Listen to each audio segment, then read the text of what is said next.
Hello நமஸ்காரம். இன்றைக்கி மடிப்பாக்கம் சுந்தரி மாமியார் கிச்சனில் வாழைத்தண்டு மோர்க்கூட்டு எப்படி பண்ணுறது அப்படிங்கிறத தான் பார்க்க போகிறோம். இந்த வெய்ய நாளில் பாடி ஹீட்டாகி நீர்க்கடுப்பு அப்படிங்கிற மாதிரி வரும். அதனால் இந்த சம்மரில் கொஞ்சம் அடிக்கடி வாழைத்தண்டை உணவில் சேர்த்துக்கணும்.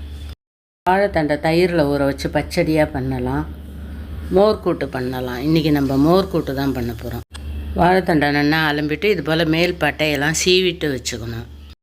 இதுபோல் மேல் பட்டையெல்லாம் சீவிட்டு நறுக்கிறதே நார் ரொம்ப வராமல் இருக்கும். ஒரு பாத்திரத்தில் கொஞ்சமாக மோர் விட்டுட்டு அதில் கொஞ்சம் தண்ணியை விட்டு எடுத்துன்ட்டு இந்த போல் ரவுண்டாக ஃபஸ்ட்டு கட் பண்ணிக்கோங்க. கட் பண்ணிவிட்டு கையால் விரலில் சுற்றி எடுக்கிறதே துளி கூட நார் இருக்காது வாழைத்தண்டில். இதே போல் எல்லாத்தையும் ரவுண்டாக ஃபஸ்ட்டு கட் பண்ணி எடுத்து வச்சுக்கலாம். அதுக்கப்புறம் அந்த வாழைத்தண்டை ரவுண்டாக கட் பண்ணதை ஒரு 4 நாளாக எடுத்து பொடி பொடியாக நறுக்கிக்கலாம். ஒரு பாத்திரத்தில் கொஞ்சம் மோரை விட்டு கொஞ்சம் தண்ணியை விட்டுட்டு அதில் இந்த நறுக்கி வச்சுற வாழைத்தண்டெல்லாம் போட்டுக்கணும். இது போல் மோரில் போட்டு வச்சோன்னா தான் நம்ம வாழைத்தண்டு வேகும்போது அவ்வளோவா கருக்காமல் இருக்கும். இப்போ எல்லா வாழைத்தண்டையும் எடுத்து குக்கரில் போட்டுட்டு ஒரு 1/4 டம்ளர் அளவுக்கு தண்ணியை விட்டுட்டு ஒரு 2 விசில் விட்டு வேக விட்டு எடுத்துக்கலாம். கொஞ்சமாக மஞ்சப்பொடி போட்டுட்டு குக்கரை மூடி வெயிட் போட்டுட்டு ஒரு 2 விசில் வர அளவுக்கு வேக விட்டு எடுத்துக்கலாம். நம்ம வாழைத்தண்டு நறுக்கிறதுக்கு முன்னாடியே கொஞ்சம் இது எல்லாத்தையும் ஊற வச்சுக்கணும். 1 ஸ்பூன் கொத்தமல்லி விரை, 1/2 ஸ்பூன் ஜீரகம், ஒரு 10 மிளகு, ஒரு கொஞ்சமாக தண்ணியை விட்டுட்டு 1 ஸ்பூன் அளவுக்கு கடலைப்பருப்பு. 10 நிமிஷம் ஊறித்தினாக்கா ஈஸியாக மசிஞ்சிடும். இப்போ மிக்சி ஜாரில் ஒரு 4 பச்சை மிளகாய் போட்டுக்கலாம். தேங்காய் 2 ஸ்பூன் அளவுக்கு, தேங்காய் ஒரு 2 ஸ்பூன், ஒரு 3 பச்சை மிளகாய் போட்டுருக்கேன். நம்ம ஊற வச்சுருக்கிற கொத்தமல்லி வேறு கடலைப்பருப்பு எல்லாத்தையும் எடுத்து அந்த தேங்காயோடையே போட்டு நல்லா நைஸாக அரைச்சிக்கணும். இந்த அளவுக்கு அந்த தேங்காய் கொத்தமல்லி வரையெல்லாம் அரைச்சிக்கணும் நைஸாக.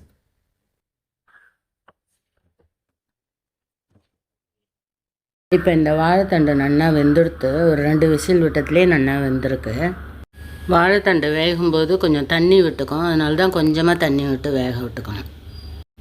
நிறைய தண்ணி விட்டு வேக விட்டுட்டோம்னா நம்ம இன்னும் அரைச்சி வேற விடணும், அப்புறம் தயிர் வேற விட்டு கலக்கணும். அதனால் ஒரு 1/4 டம்ளர் விட்டு வேக விட்டாலே போதும். அதுக்கு தேவையான அளவு உப்பையும் போட்டுட்டு நம்ம அரைச்ச தேங்காய் இதெல்லாம் போட்டாச்சு. போட்டு ஒரு கலரிட்டு 2 நிமிஷத்துக்கு கொதிக்க விட்டுக்கலாம். ரொம்ப நேரம் கொதிக்க விடணுங்கிறதுல ஏற்கனவே வாழைத்தண்டு வெந்திருக்கிறதுனால 2 நிமிஷம் கொதித்தாலே அந்த வாழைத்தண்டில் உப்பு காரம் ஏறி நல்லா கெட்டியாகிடும் கூட்டும். இப்போ நம்ம தேங்காய் அரைச்ச மிக்சி ஜார்லேயே ஒரு 2 டேபிள் ஸ்பூன் அளவுக்கு தயிர் விட்டுக்கலாம். அது கொஞ்சம் புளிக்காத தயிராக பார்த்து எடுத்துக்கோங்க, அப்போ தான் நல்ல டேஸ்ட்டாக இருக்கும். அதை போட்டு மிக்சியில் ஒரு சுற்றிட்டு நம்ம இந்த வாழைத்தண்டு கூட்டில் விட்டுடணும். தயிர் விட்டுட்டு ரொம்ப நேரம் கொதிக்க விட வேண்டாம். ஒரு கொதி வந்தால் போகிறோம், ஸ்டவ் ஆஃப் பண்ணிடலாம். அவ்வளோதான். இதுக்கு ஒரு தாளித்து கொட்டிட்டோம்னாக்க வாழைத்தண்டு கூட்டு ரெடி ஆகிடும். இந்த வெயிலுக்கு இதமாக இருக்கும் இந்த வாழைத்தண்டு கூட்டு. ஏதாவது பொடி போட்டு பிசைஞ்சுண்டு இந்த கூட்டை தொட்டுன்னு சாப்பிட்டோம்னாக்கா நல்ல டேஸ்ட்டாக இருக்கும். இல்லாட்டா அப்படியே டைரெக்டாக சாத்துலையும் போட்டு பிசைஞ்சு சாப்பிட்லாம்.